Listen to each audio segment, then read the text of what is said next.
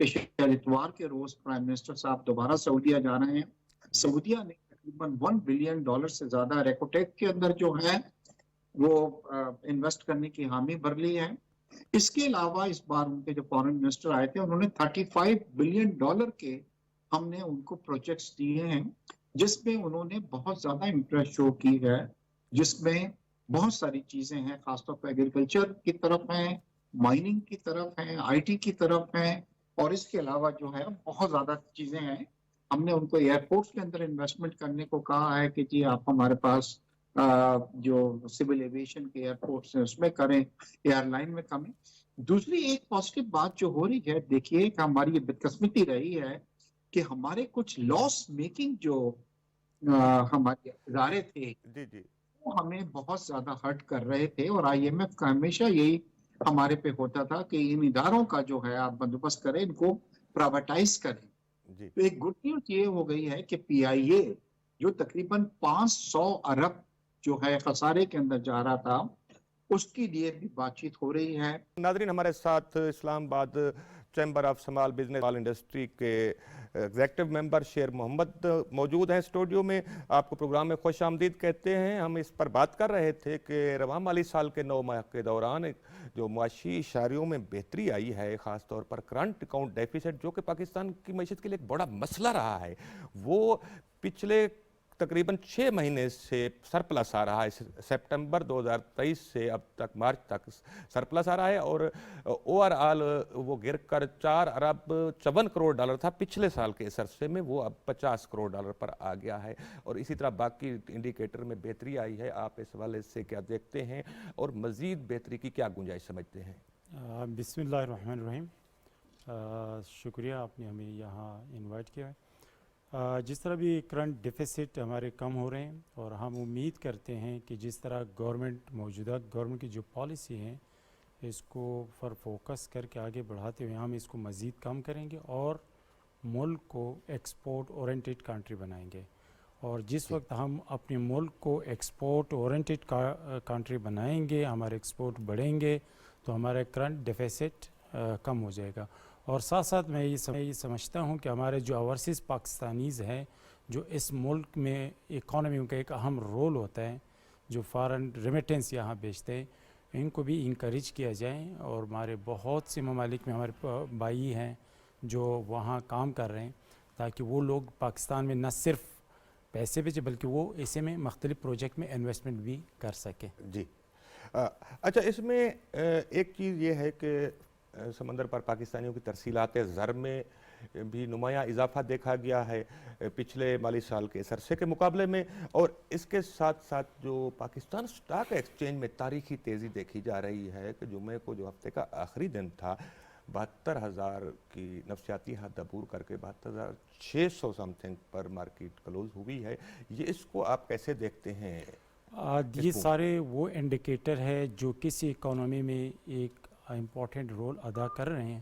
اگر ہمارے stock exchange جس طرح انکریز کر رہی ہے, مجھے امید ہے کہ آنے والے وقت میں انشاءاللہ یہ 75 سے بھی انشاءاللہ کراس کر جائیں گے. اس کا مطلب یہ ہے کہ بہت سی انٹرنیشنل لیول پر جو بزنس کمیونٹی ہیں وہ پاکستان پر ٹرسٹ کر رہے ہیں اور یہاں انویسٹمنٹ میں انٹرسٹنگ لے رہے ہیں.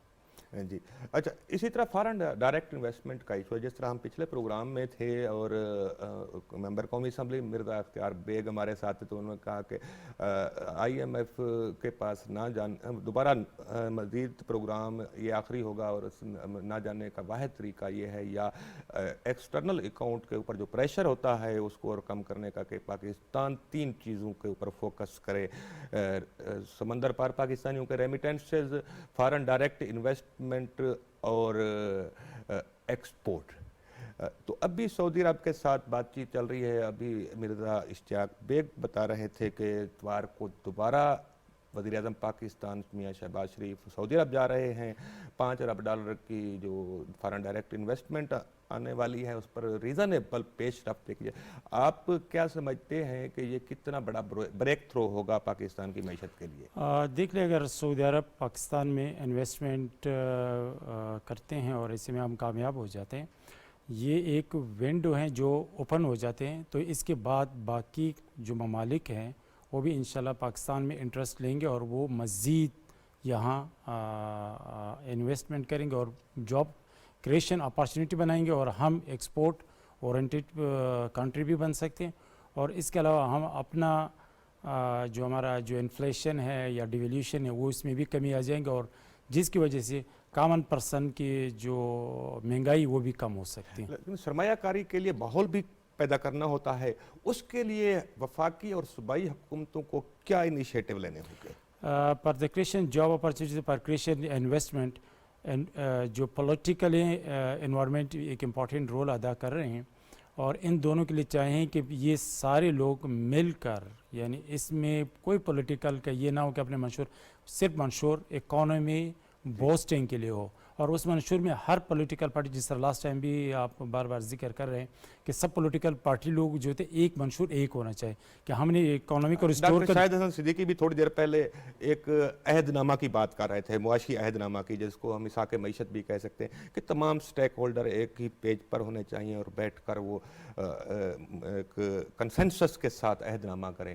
کیونکہ شیر محمد صاحب, جب لوگ ایک طرف سے کوئی جماعت یا ایک گروہ سڑکوں پر ہوں, گھراؤ جلاؤ کی سیاست ہو رہی ہو, تو اس ماحول میں یا پھر دہشت گردی کے واقعات ہیں, تو کیسے سرمایہ کار باہر سے آئے گا؟ ان کے لیے ضروری ہے کہ سارے پولیٹیکل پارٹی مل بیٹھ کر جو ہمارا اکانومی ہے اس کو ہم ایک ہی منشور بنائیں اور وہ منشور سال 2 سال کے لیے نہیں بلکہ 20 سال کے لیے ہونا چاہیے, لانگ ٹرم کے لیے ہونا چاہیے, لانگ ٹرم ہونا چاہیے. اور جب لانگ ٹرم ہماری پالیسی ہوگی اور سب انویسٹر کو یہ باور ہو, یہ یقین ہو کہ جب میں پاکستان میں انویسٹمنٹ کر رہا ہوں کوئی پولیٹیکل پارٹی آئیں گے وہ مجھے ڈسٹرب نہیں کریں گے اور کوئی اور سچویشن آئیں گے وہ میرا انویسٹمنٹ ڈسٹرب نہیں ہوگا, تو وہ ڈیفینیٹلی یہاں انویسٹمنٹ بھی کریں گے اور یہ اکانومی کو بھی ہم ریسٹور کر سکتے ہیں. لیکن کوئی بھی معیشت کا ایشو پیدا ہوتا ہے تو سب سے جو بڑا سفرر ہوتا ہے,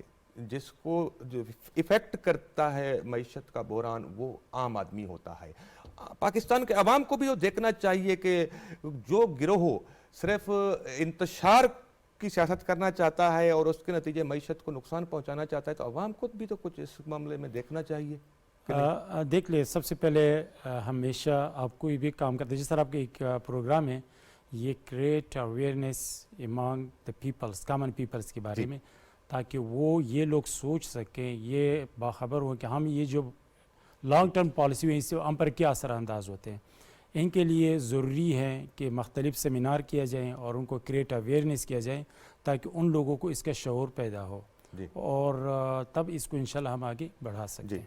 اچھا, ہم اس پر آتے ہیں مزید کہ ایک تو ہم نے ایف ڈی آئی کی بات کی ہے, ایکسپورٹ کی بات کرتے ہیں کہ پاکستان جب تک ایکسپورٹ نہیں بڑھائے گا, اس بات پر تمام اکانومسٹ متفق ہیں کہ ایکسپورٹ بڑھائے بغیر معیشت اپنے پاؤں پر کھڑی نہیں ہو سکتی.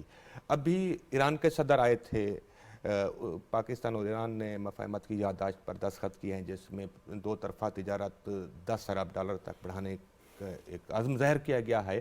اور یہ بھی میں یہاں پر ذکر کروں کہ ایران ایک ایسا ملک ہے, چند ممالک ہیں دنیا میں جن کے ساتھ پاکستان کی تجارت پازیٹیو تجارت ہے, منافع کی تجارت ہے مطلب, اور بلکہ کافی حد تک منافع کی تجارت ہے ایران کے ساتھ. تو یہ جو معاہدہ ہے, مفاہمت کی یادداشت ہے, اس سے معیشت کو اور خاص طور پر ایکسپورٹ کو کس حد تک آپ دیکھ سکتے ہیں وہ ملے گا؟ میں اب سے ایک ذکر کروں گا.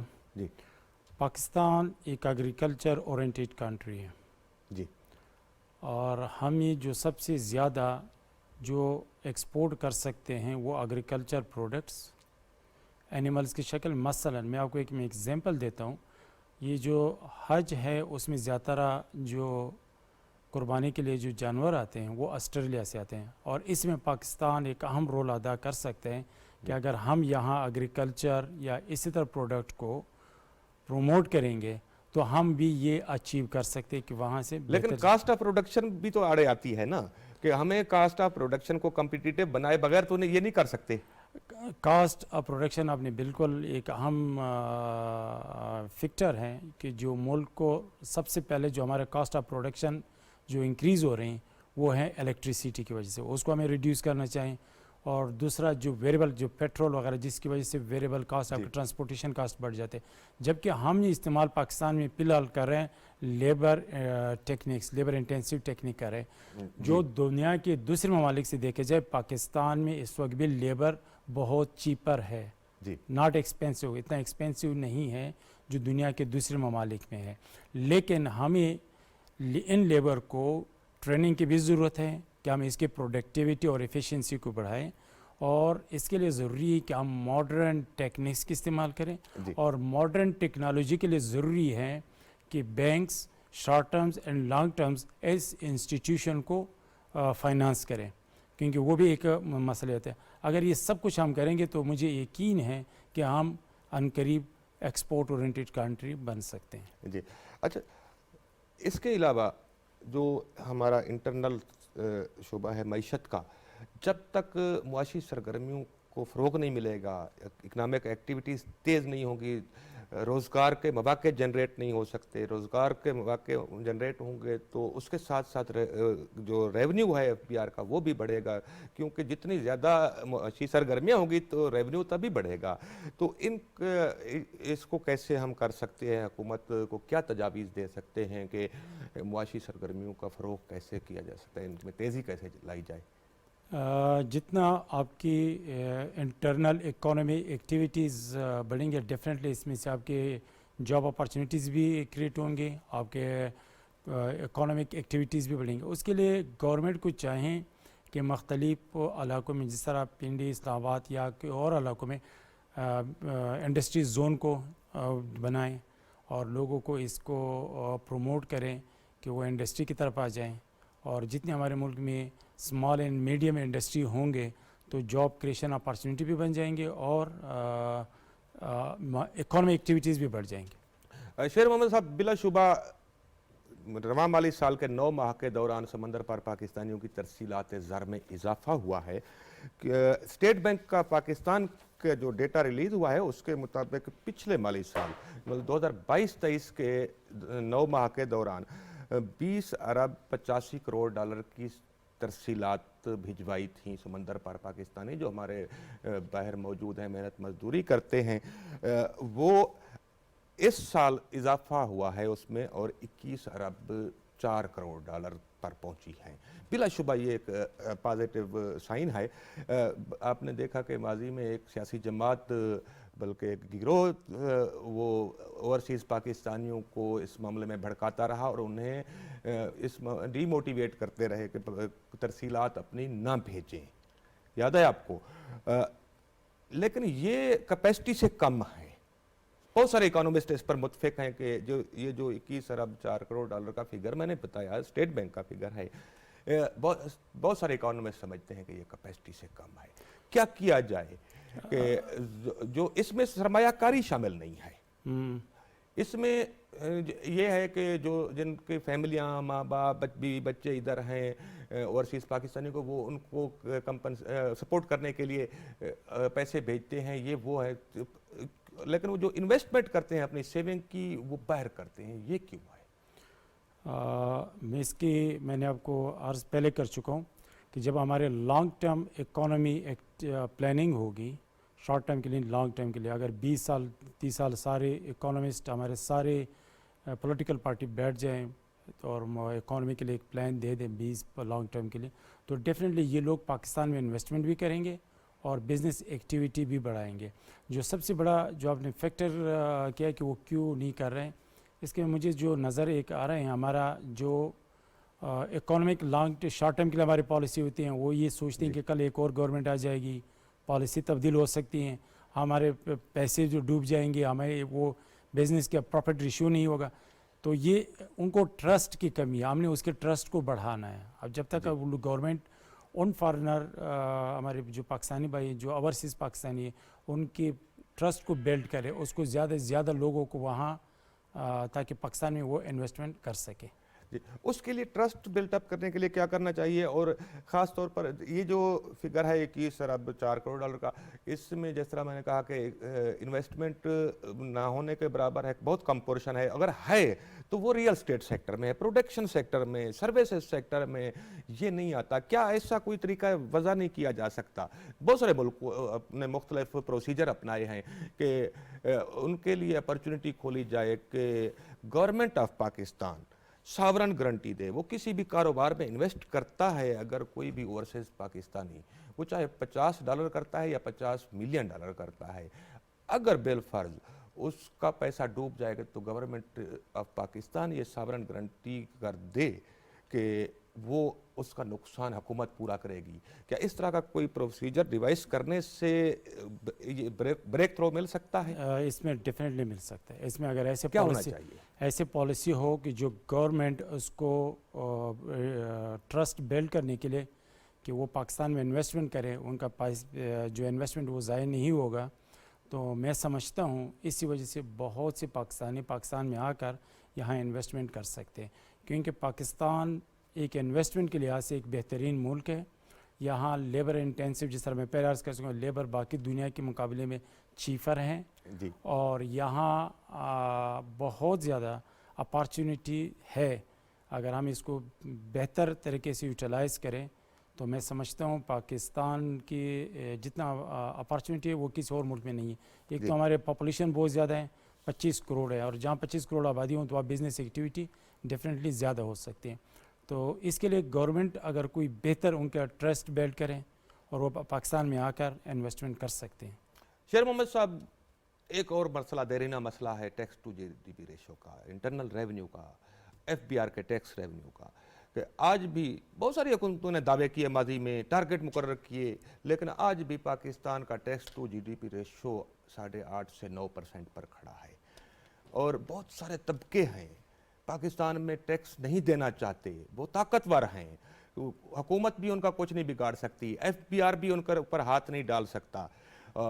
کیا کیا جائے؟ اور دوسری طرف جو سب سے کمزور ہے عام آدمی، حکومت سارا ٹیکس اس سے وصول کر لیتی ہے، جو کماتا نہیں ہے اس سے ٹیکس لے لیا جاتا ہے، جو کماتا ہے وہ ٹیکس نہیں دیتا اور ایف بی آر بھی نہیں لے سکتا۔ کیا حال ہے اس مسئلے کا؟ جس طرح آپ نے ٹیکس کی بات کی ہے، کسی بھی اکانومی میں جو بیک بون ہے وہ ٹیکس ہے۔ اگر آپ یوروپ دیکھیں چیزیں کہ وہ ٹوٹل ان کے اکانومی ٹیکس بیس پر ہیں، اور وہاں سارے لوگ ویلنگ ہے ٹیکس پے کرنا، اور ہمارے ہاں اپنے سوال کے کیوں نہیں ہے۔ یہاں بھی لوگ جو جس سے میں ملا ہوں وہ ٹیکس دینا چاہتے ہیں، اور لوگ انہوں نے جو ریسنٹلی گورنمنٹ نے ایک پالیسی شروع کی ہے کہ ہر ایک کو ٹیکس نیٹ میں شامل کیا جائے، اور میں سمجھتا ہوں اس کو پالیسی کو آگے انکریز کر سکتے ہیں۔